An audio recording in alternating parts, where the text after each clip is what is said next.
Well, I think remembrance services are always very, very special. I don't think there's anything else like it in our national life, something that binds together the past with the present and the future, people from all backgrounds, all sections of the community, and it's been another wonderful service in Cardiff today for our national remembrance service in Cardiff.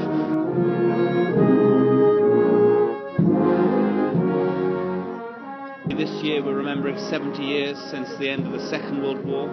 We're also remembering those who've been serving in more recent conflicts, and families living who've lost loved ones and people living with injuries. And it reminds us of our obligations on us as politicians to think about what more we can do to ensure that the memory of those who've given their lives, who've paid the ultimate sacrifice, is never forgotten, but also how we look after and support those who are living with the legacy of warfare in the 21st century.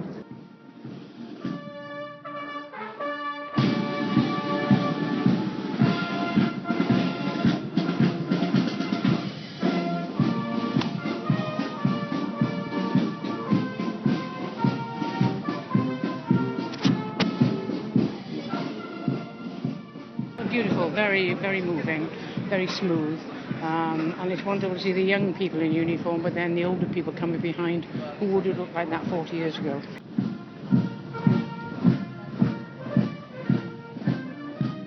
In the First World War I lost a great uncle, and another great uncle was not fit for active service ever again. And the Second World War, my father lost his hearing at Dunkirk.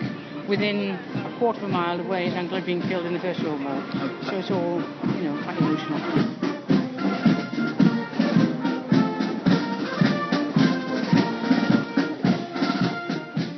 My great-grandfather fought in the First World War. My grandmother and grandfather both fought in the Second World War. And as a boy growing up in the 1970s, I remember their stories, and it was all very near. It was part of their lifetime and part of our memory. And of course, that generation largely passed away. But it's more important than ever, therefore, I believe, that we cherish their memory and everything that they did for us to protect our nation and our freedoms.